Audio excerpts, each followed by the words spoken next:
Hey bakers, Dave here. Today I'm going to try something completely new. I'm going to try and make English muffins. Stay tuned to find out what happens. Let's cook?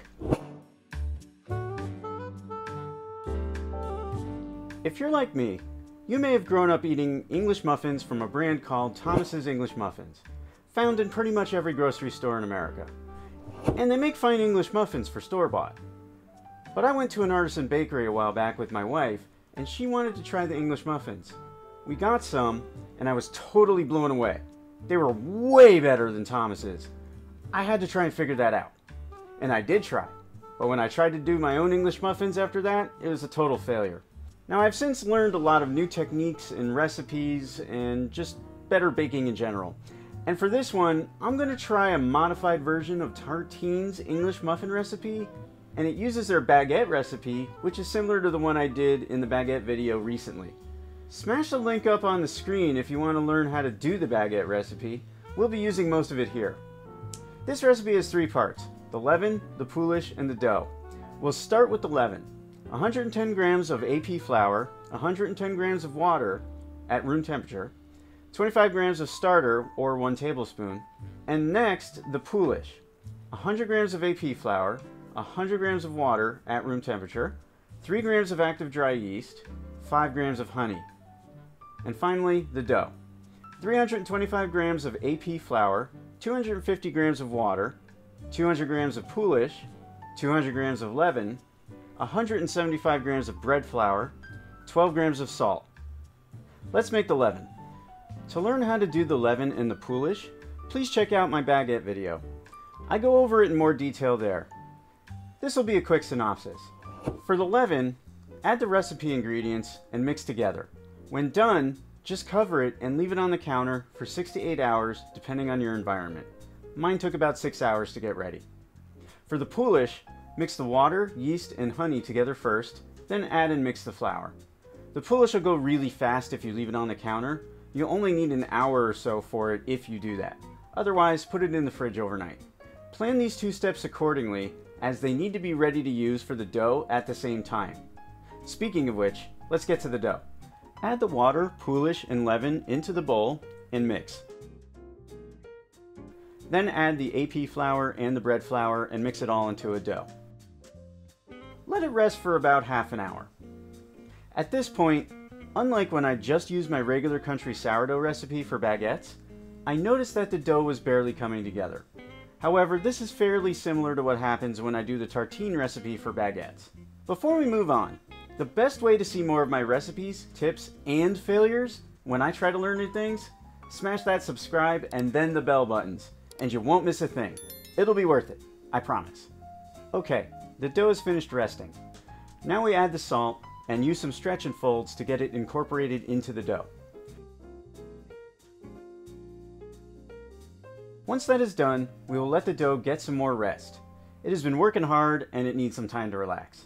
Now, unlike my sourdough recipes and the baguette video I did earlier, I'm taking my own learning pro tip. This time, I'm only going to stretch and fold the dough a couple of times about every 60 to 90 minutes or so. And I'll try to be more gentle with it this time too. With the baguettes, I think the stretch and folds contributed to why my dough was so dense, and I want to see if not doing that this time gets a better result for the English muffins. This is where the recipe diverges from the baguettes. First, create a 50-50 mix of AP flour and rice flour and set it aside. You'll need it later. Next, there's a step you'll see me do with a towel that the tartine recipe calls for, but I found that it seemed unnecessary and for me resulted in more difficulty at the end. I would have been better off just using a well-floured baking sheet with cling wrap or something as a cover instead. That is a personal pro tip for me for next time, or for you right now. Okay, get a baking sheet and flour it with the 50-50 mix. Then take the dough and dump it onto the baking sheet. Then flatten it down to about 3/4 to 1 inch in thickness. Flour the top and cover with cling wrap. Don't use the towel method like I did unless you have to. When you're done, put it in the fridge overnight. About 30 minutes before you're ready to bake, take the dough out of the fridge. Grab a skillet about 12 inches in diameter if you have one. Smaller is okay too, but larger means more muffins at the same time.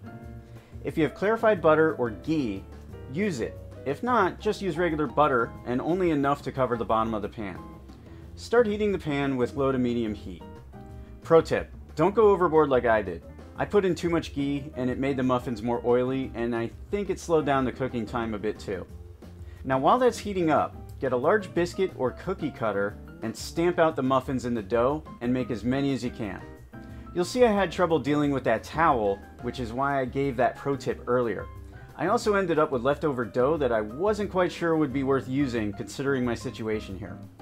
Okay, let's get the English muffins on the skillet. Use a spatula to place the muffins on the pan. You may have noticed that towel situation I kept referring to. Yeah, that totally sucked. Cook the muffins on each side for a few minutes until they are golden brown. For me it was about 3 to 4 minutes on each side, but I had so much ghee in the pan, I think it took longer than it should have. Also, I noticed that toward the end, when the ghee was mostly used up, the muffins cooked a lot faster. Reminder, don't go overboard on coating the pan with butter or ghee for these. They don't need it. Once the muffins are done cooking, just place them on a cooling rack while you make the rest of the batch, or if you just want to eat them later. The muffins turned out pretty well. Certainly better than that one time I tried to make them in the past. Okay, let me give you one last pro tip. If you want the nooks and crannies commonly found in English muffins, poke them through with a fork to open. Otherwise, try to use at least a serrated edge knife. Those nooks and crannies are great for containing butter, jam, honey, or whatever you're going to put on the muffin. Now here's another fail on my part. I thought I had the other camera recording when I was eating, but when I went to pull the footage, I had a big fat nothing. My bad. You don't get to see my giant alien head munching on some muffins this time. Sorry about that. I'll be making these again soon, and I'll double check that for next time. They turned out great though. And although I'm not quite at an artisan level yet for these, they were certainly way better than that first time.